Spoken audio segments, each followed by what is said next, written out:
Selamat pagi bosku, jumpa kembali bersama saya Cecilia dari Pilar Mas Investindo Sekuritas. Touch your heart, touch your profit.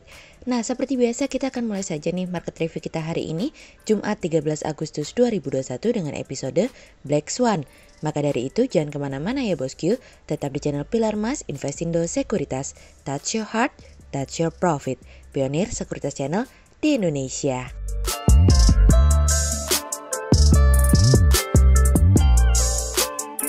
Seperti biasa kita akan mulai dari Global Economics Calendar.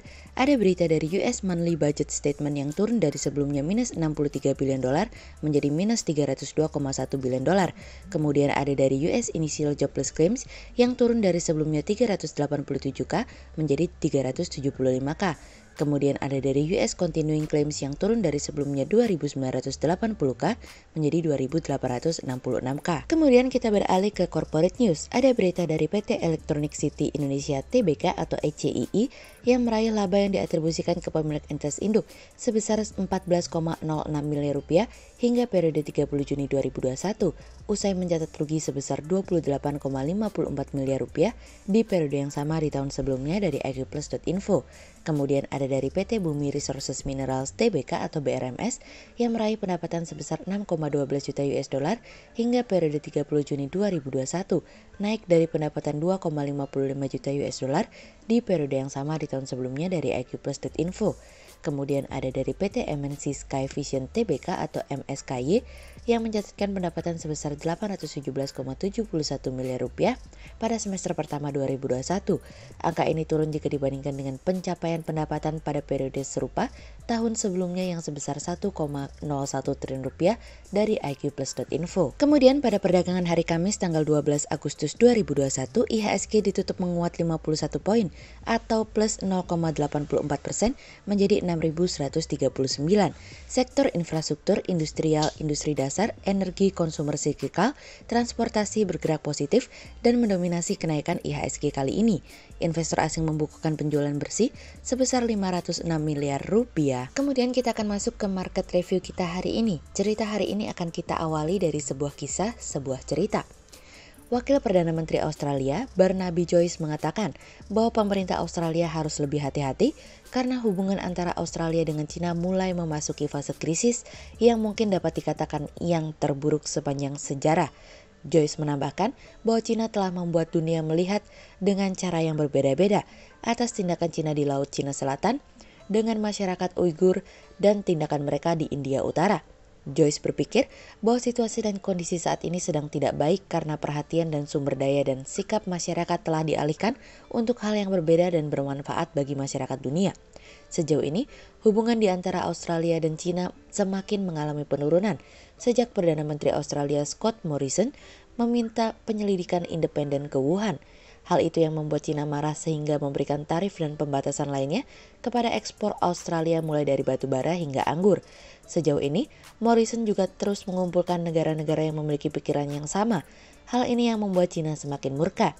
Saat ini Australia dan Cina tampaknya semakin melupakan hubungan penting di antara keduanya terutama bagi Australia, yang dimana Cina merupakan mitra dagang yang paling menguntungkan untuk Cina. Bagi Cina, ini merupakan sebuah momen di mana pada akhirnya Cina merilis blueprint terkait dengan regulasi yang lebih besar, khususnya dalam bidang perekonomian yang dimana memberikan kerangka kerja yang lebih menyeluruh dan keras terhadap industri-industri utama yang beberapa minggu terakhir membuat industri Cina mengalami goncangan. Dokumen blueprint tersebut dikeluarkan oleh Dewan Negara dan Komite Sentral Partai Komunis yang dimana mereka mengatakan akan secara aktif bekerja sama dengan semua bidang, termasuk di dalamnya keamanan nasional, teknologi, dan monopoli.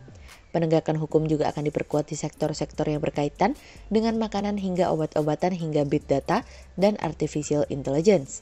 Kebutuhan masyarakat yang terus mengalami peningkatan untuk mendapatkan kehidupan yang lebih baik membuat pemerintah Cina berusaha untuk mengakomodir hal tersebut mulai dari persyaratan yang disesuaikan hingga pembangunan pemerintah di bawah supremasi hukum.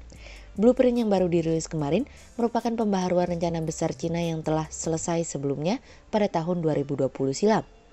Beberapa poin utama yang dapat kami rangkum adalah yang pertama, mempromosikan legislasi secara aktif di berbagai bidang seperti keamanan nasional, inovasi teknologi, kesehatan masyarakat, budaya dan pendidikan, agama dan etnis, biosecurity, pencegahan risiko, anti monopoli, dan hal-hal yang berhubungan dengan pihak asing. Yang kedua, mengintensifkan penegakan hukum di bidang-bidang utama yang berkaitan dengan kepentingan masyarakat luas, termasuk di dalamnya makanan dan obat-obatan, kesehatan masyarakat, sumber daya alam, lingkungan ekologis, keselamatan produksi, keamanan tenaga kerja, pengelolaan kota, transportasi, jasa keuangan, pendidikan, serta pelatihan.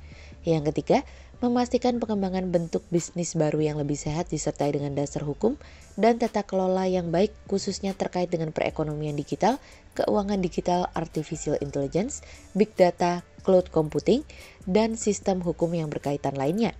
Yang keempat, memperkuat pelaksanaan pengambilan keputusan administratif dan setelah keputusan itu dibuat, maka keputusan tersebut tidak boleh diubah atau ditangguhkan secara sewenang-wenang tanpa adanya prosedur hukum yang jelas. Yang kelima, menggunakan internet dan big data dalam penegakan hukum, khususnya memperkuat pembangunan sistem internet dan pengawasan nasional dan mewujudkan integrasi dan agregasi data dari platform pengawasan pada akhir tahun 2022. Yang keenam, mempromosikan keterbukaan dalam urusan pemerintahan. Kami melihat tampaknya Cina ingin lebih memperkuat industri yang lebih adil khususnya dalam perkembangannya agar dapat dinikmati oleh masyarakat luas didasari dengan hukum yang setara. Tujuannya satu, tentu saja adanya pemerataan pembangunan nasional. Kami percaya bahwa saat ini pemerintah harus bisa meyakinkan pelaku pasar dan investor terkait dengan setiap tindakan pemerintah Cina yang memiliki maksud dan tujuan. Kemudian cerita selanjutnya datang dari dilema. Ekspor barang dan jasa selama kuartal 2 2021 tercatat tumbuh 31,78% year on year. Kenaikan ini lebih tinggi dibandingkan dengan kuartal 1 2021 yang berada di angka 7,03% year on year. Kami menilai pengawasan di kawasan industri cenderung lebih mudah dibandingkan dengan di pusat perbelanjaan jika operasional dilonggarkan. Pemerintah dinilai perlu melakukan fokus dalam menopang pertumbuhan ekspor dengan memanfaatkan momentum dari kenaikan harga komoditas. Hal ini diperlukan guna mendorong naik kontribusi ekspor yang saat ini sedang berada dalam tren positif dan melihat rendahnya permintaan dari dalam negeri yang dinilai masih kurang. Produktivitas dari sektor manufaktur yang melambat dan mengarah ke kontraksi pada bulan Juli menggambarkan kurang tepatnya kebijakan dari pemerintah. Meskipun kami melihat penanganan pandemik juga perlu, namun kapasitas produksi industri dan permintaan dinilai perlu untuk tetap dijaga guna mempertahankan fase ekspansi dan juga pertumbuhan positif yang saat ini telah berlangsung. Sebelumnya, Menteri Perdagangan Muhammad Lutfi mengatakan bahwa pembatasan aktivitas manufaktur selama PPKM, terutama pada industri berorientasi ekspor, bisa berkontribusi pada penurunan kinerja. Meski demikian, dia mengatakan bahwa Indonesia tidak bisa serta-merta melakukan pelonggaran karena pertimbangan aspek kesehatan. Karena itu, pemerintah secara bertahap mulai mendiversifikasi pasar ekspor untuk menjaga permintaan. Salah satu langkah yang diambil Kementerian Perdagangan adalah menutup sejumlah perwakilan perdagangan dan pusat promosi di beberapa negara mitra tradisional dan mengalihkannya ke negara mitra non-tradisional. Kami melihat hal tersebut dapat menjadi solusi guna mengurangi resiko perlambatan yang lebih dalam, namun dampaknya mungkin tidak dapat terlihat dalam jangka waktu pendek. Sehingga berdasarkan teknikal analisa, kami melihat saat ini IHSG memiliki peluang bergerak menguat terbatas dan ditradingkan pada level 6.091 hingga 6.218. Berikut stock watch pilar emas hari ini ya bosku. Yang pertama ada dari Elsa, kemudian yang kedua ada dari Metsi, yang ketiga ada dari PTPP, dan yang keempat ada dari MTDL. Berikut dua saham yang kami analisa hari ini ya bosku. Yang pertama ada dari ERA atau PT Era Jaya Swasembada Tbk yang di semester 1 2021 membukukan laba periode berjalan yang dapat diatribusikan kepada pemilik entitas induk mencapai 558,54 miliar rupiah. Keberhasilan mencatatkan kinerja positif di sepanjang semester 1 2021 sejalan dengan meningkatnya penjualan, di mana tercatat naik 47,65% year on year menjadi 21,35 triliun rupiah jika dibandingkan dengan periode yang sama di tahun sebelumnya yang tercatat sebesar 14,46 triliun rupiah. Kenaikan penjualan tersebut ditopang dari penjualan segmen telepon seluler dan tablet yang masih menjadi penopang utama dengan kontribusinya yang mencapai 80% atau setara 17,16 triliun rupiah. Sehingga berdasarkan teknikal analisa dalam tren pada jangka waktu short term berpotensi untuk bullish dengan target 900 dan tingkat probabilitas sebesar 80%. Sementara dalam jangka waktu long term berpotensi untuk bullish dengan target 1100 dan tingkat probabilitas sebesar 70%. Kemudian yang kedua ada dari BRMS atau PT Bumi Resources Minerals Tbk yang meraih pendapatan sebesar 6,12 juta US dollar hingga periode 30 Juni 2021, naik dari pendapatan 2,55 juta US dollar di periode yang sama di tahun sebelumnya. Meningkatnya pendapatan perusahaan memberikan kontribusi pada laba bersih yang dibukukan pada semester pertama tahun ini, di mana laba bersih perusahaan di paruh pertama 2021 mencapai 4,42 juta US dollar.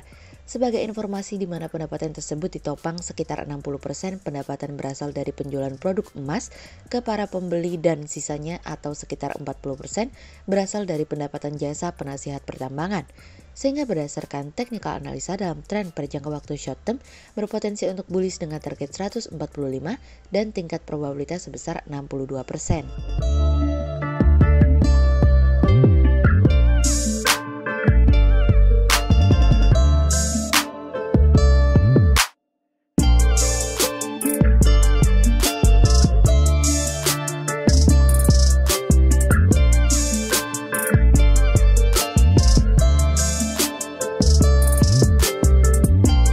Berikut kami akan menampilkan 40 saham pilihan dari Pilar Mas.